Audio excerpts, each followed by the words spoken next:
पड़ाव पार करना बाकी है।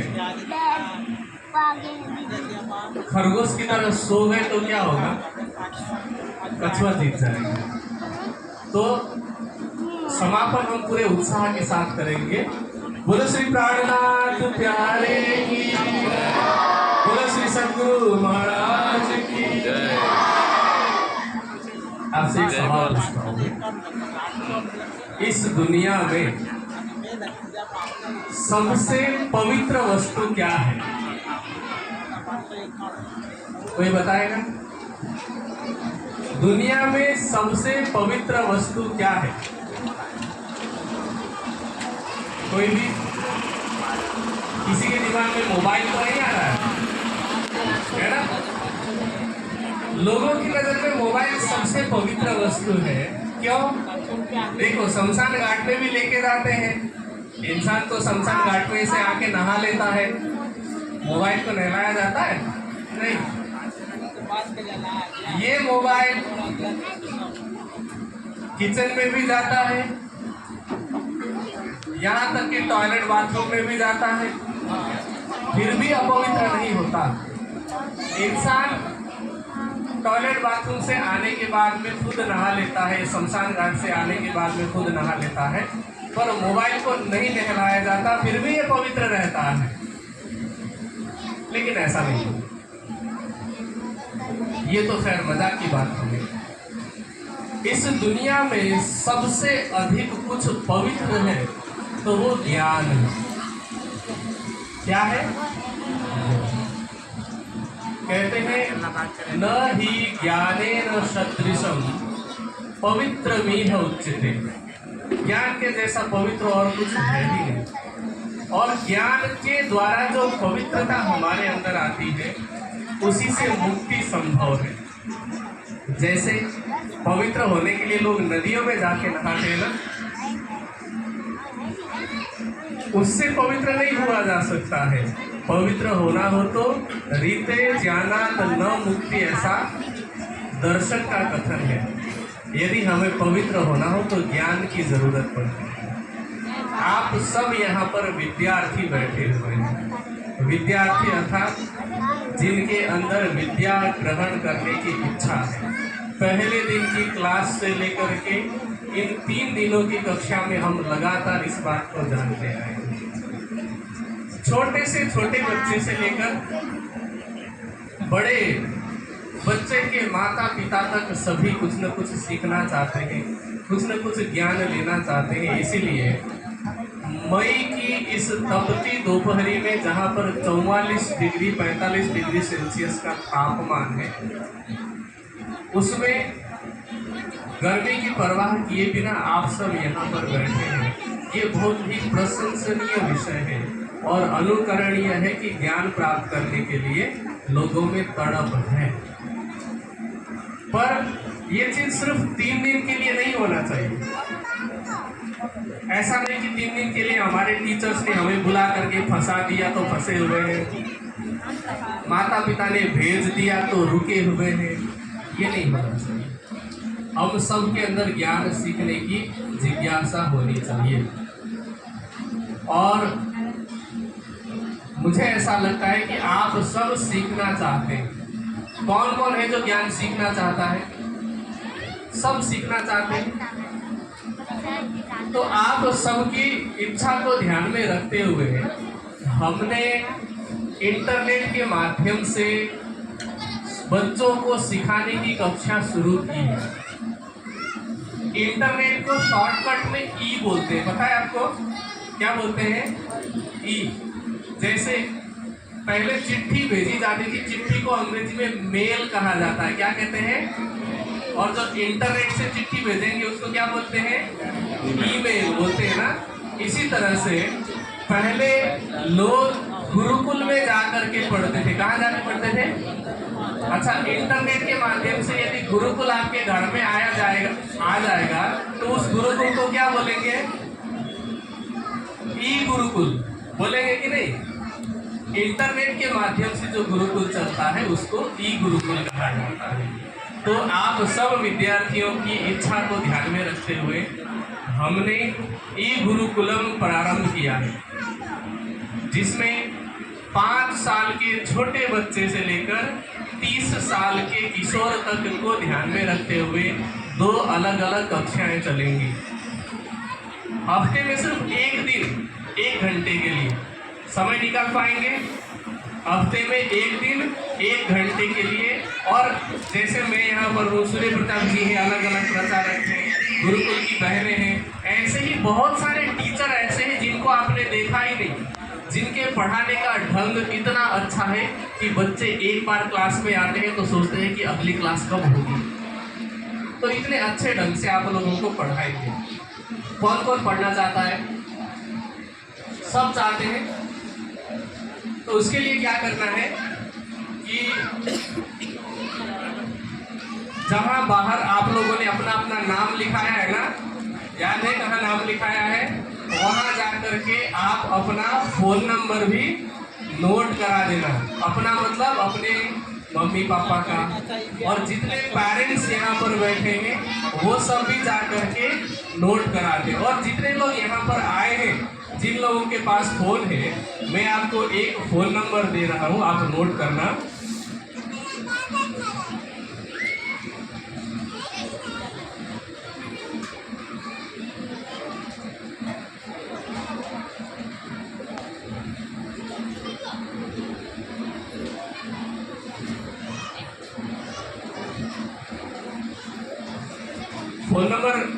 फोन निकालिए आप लोगों ने।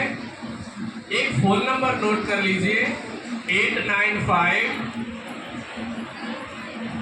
अपने मोबाइल में याद थोड़ी हो जाएगा आपको। 895-444-7311। ये मेरा नंबर है, अशोक के नाम से सेव कर लीजिएगा। और इसमें जो बच्चे आपके घर में हैं और क्लास से जुड़ना चाहते हैं, तो बच्चे का नाम और उम्र लिख करके हमें भेजिएगा, ताकि हम जल्दी से जल्दी आपको उस क्लास में जोड़ सकें। अब तक 84 विद्यार्थी जुड़ चुके हैं। कितने? 84। और एक ही क्लास चली है अभी। और पूरे देश से, देश के बाहर भी जितने लोग जुड़े हुए हैं, उन सबकी ये क्लास चलेगी, जिसमें खेल खेल में विभिन्न प्रकार के गेम्स होंगे। गेम्स के माध्यम से आपको हमारी संस्कृति, संस्कार, धर्म का ज्ञान, वाणी, बीतक, ये सारी बातें सीखने को मिलेगी। तो मैं आप सबसे निवेदन करता हूँ, जितने बच्चे यहाँ पर आए हैं, यदि आप उस क्लास में जुड़ना चाहते हैं तो वहाँ जा कर के, जहाँ आपने अपना नाम लिखाया है, उम्र लिखाई है, वहाँ जा कर के अपना फ़ोन नंबर ज़रूर लिखाएं, ताकि आपकी क्लास अगले हफ्ते से शुरू की जा सके। वो भी क्लास आराम से, आपको ऐसे समय पर क्लास ली जाएगी जब आपको कोई भी डिस्टरबेंस ना हो। ठीक है? तो मैं आपसे ये प्रार्थना करूँगा, इस मीटिंग के ख़त्म होने के बाद, इस कार्यक्रम के ख़त्म होने के बाद याद से बिना भूले जा कर के अपना नाम और फ़ोन नंबर, नाम और उम्र आपने लिखा हुआ है, उसके सामने अपना या अपने माता पिता का फ़ोन नंबर ज़रूर लिखवाएं, ताकि हम आपकी कक्षा शुरू कर सकें। क्योंकि यही शिक्षा, यही संस्कार ऐसे हैं जो मानव को पशुओं से भिन्न बनाते हैं, मानव को महामानव बनाते हैं, मानव को देवता और भगवान की श्रेणी में ले जाते हैं। तो जितने माता पिता यहाँ पर आए हैं, मैं आपसे आग्रह करूँगा कि यदि आपके पास समय है तो 24 तारीख से जो ज्ञानपीठ में शिविर हो रही है, इसी 24 तारीख से उस शिविर में भी आए। उसमें भी आपको सारे बाल, युवा और प्रचारकों को प्रशिक्षण मिलेगा। उसके बाद बीतक आने वाला है, आपको पता है ना, 25 जुलाई से बीतक है, 1 महीने का अवसर है। उन बीतक की 1 महीने की चर्चा में हम क्या सीखते हैं? यही तो सीखते हैं ना, यही संस्कार सीखते हैं, यही धर्म का ज्ञान सीखते हैं। और उसी बीतक में से एक चौपाई का भाव कहते हुए मैं अपनी वाणी को विराम दूंगा। सबके लिए, सिर्फ बच्चों के लिए नहीं, ये जो आदेश दिया है बीतक में श्री जी ने, ये पूरे मानव जाति के लिए, पूरे संसार के मानवों के लिए लागू होता है। मेरे साथ में दोहराएंगे बच्चे, ध्यान दीजिए। बस अब 10 मिनट की बात है, तो बच्चे ध्यान दें, सीधे होकर के बैठ जाए, पालथी मार करके मेरे साथ में दोहराना, ठीक है? पीना तंबाकू छोड़ दो,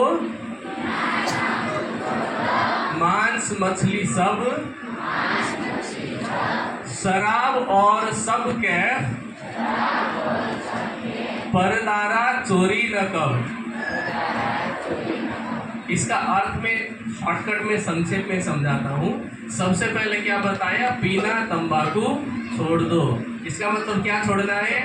तंबाकू का सेवन। इसमें सब आ जाता है, जैसे गुटखा है, सुरती है, खैनी, बीड़ी, सिगरेट, हुक्का, ये सारी चीजें तंबाकू में आती है।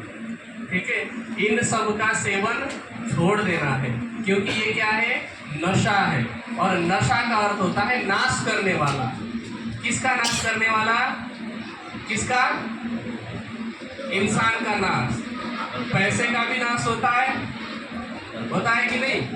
पैसे का नाश होता है, स्वास्थ्य का नाश होता है कुछ समय के बाद में। अच्छा, एक बात आपको मैं बताऊं, किसी ने पूछा एक डॉक्टर के पास जा करके कि मुझे बुढ़ा नहीं होना है, मुझे बूढ़ा नहीं होना है, इसके लिए क्या उपाय है?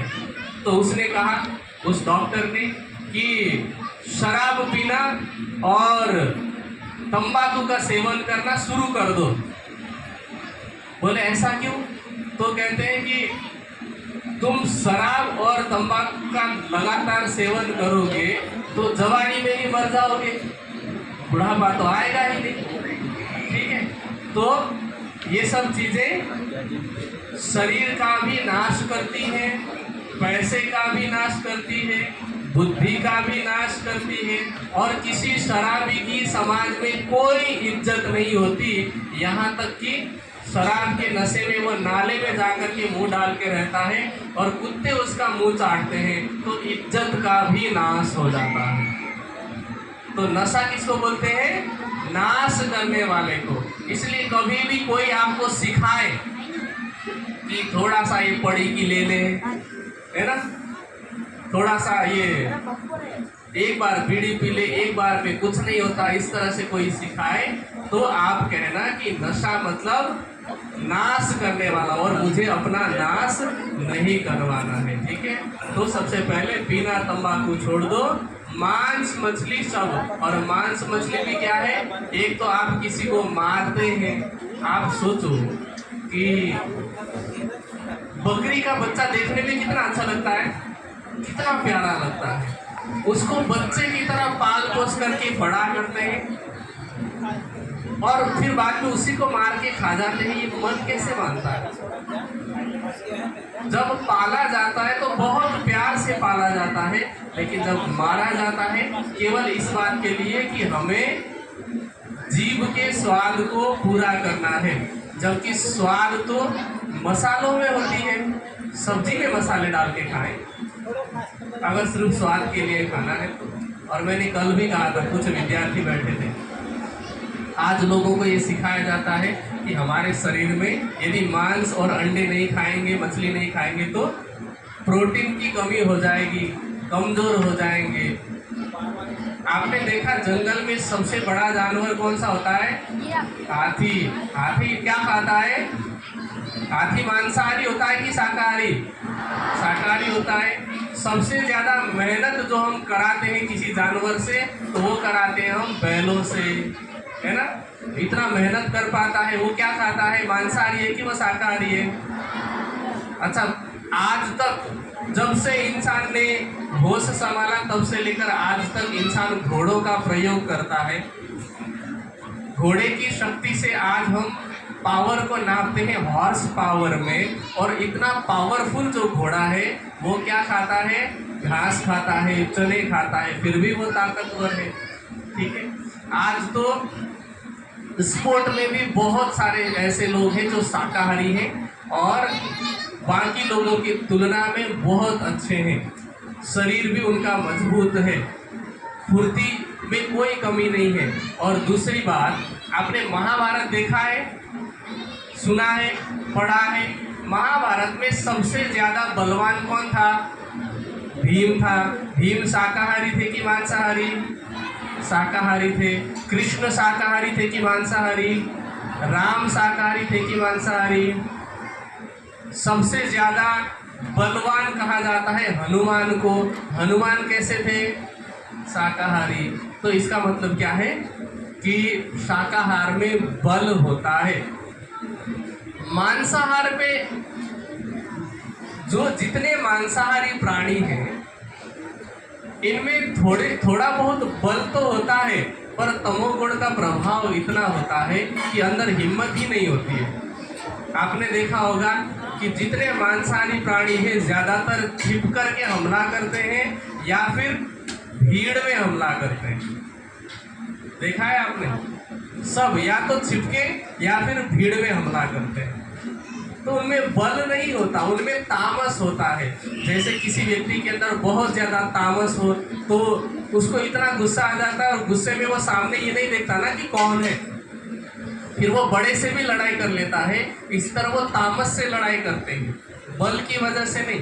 तो शरीर में बल लाने के लिए आपके पास शाकाहार में बहुत सारे विकल्प हैं। आप दूध पीजिए, घी का सेवन कीजिए, पनीर खाइए, मूंग दाल में प्रोटीन होता है, चने में प्रोटीन होता है, जितने प्रकार की दलहन है सब में प्रोटीन होता है। जो लोग ये कहते हैं कि मछली खाने से दिमाग बढ़ता है या मछली खाने से दिमाग अच्छा होता है क्योंकि उसमें कार्बोहाइड्रेट होता है, चावल में वही चीज़ें होती हैं।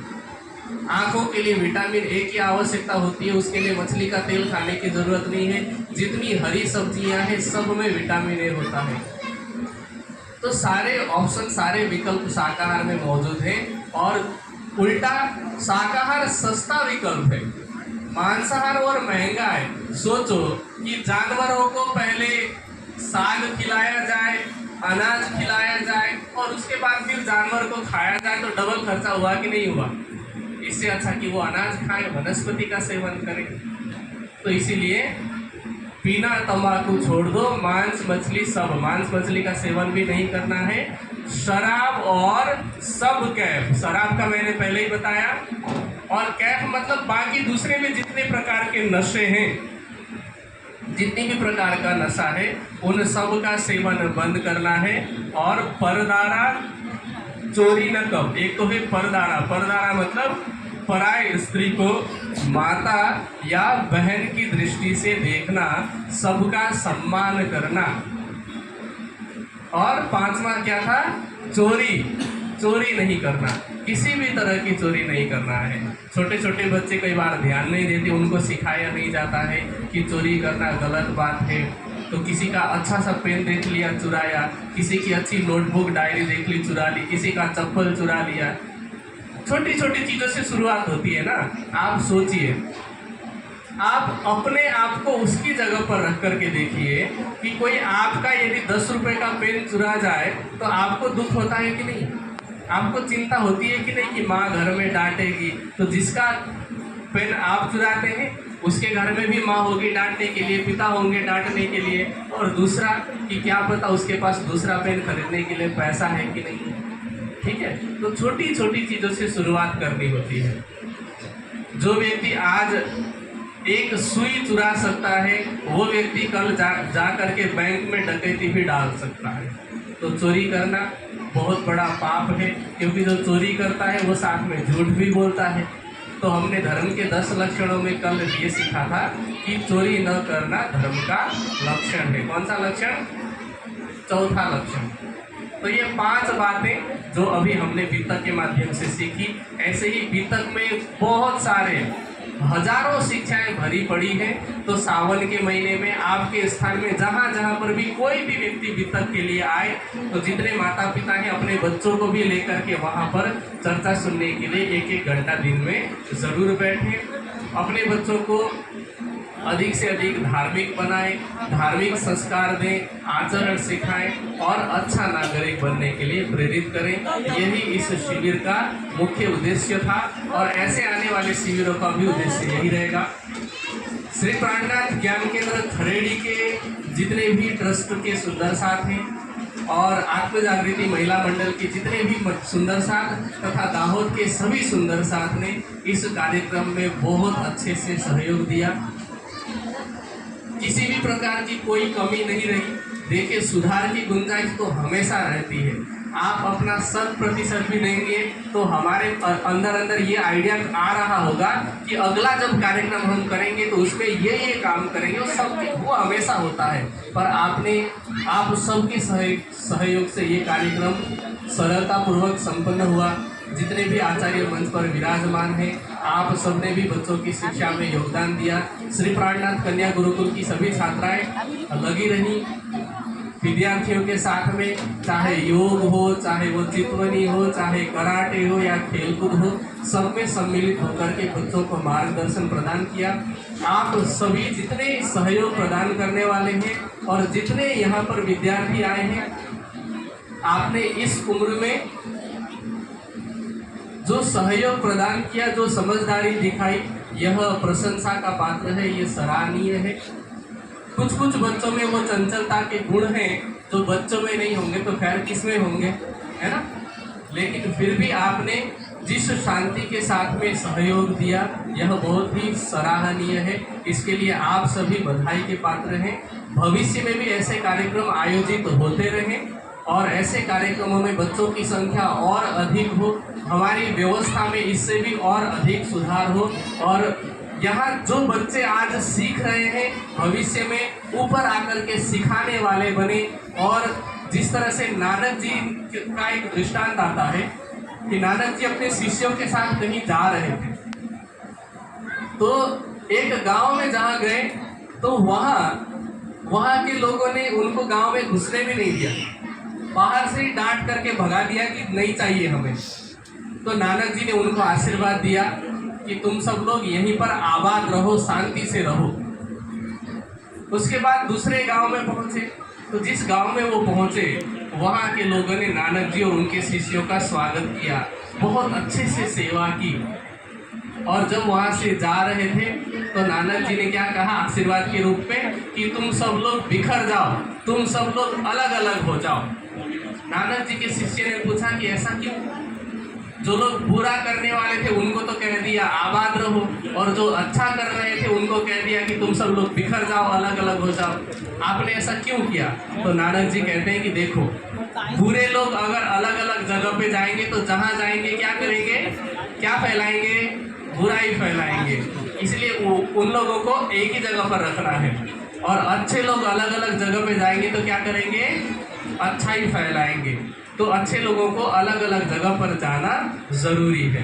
तो मैं राजी से प्रार्थना करता हूँ कि जितने लोग यहाँ बैठ कर के संस्कार ले रहे हैं, आप अपने अपने क्षेत्र में जा कर के धर्म, आचरण, संस्कार, सभ्यता की संस्कृति को अपने अपने स्थानों में उसकी सुगंधी फैलाएं।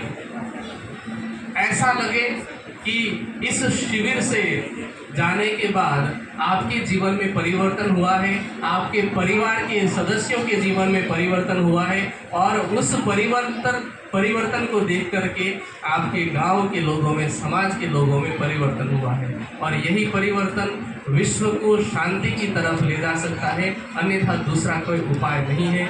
इतना ही कहते हुए मैं अपने शब्दों को यहीं पर विराम देता हूँ। बोलो श्री प्राणनाथ प्यारे, बोलो श्री सद्गुरु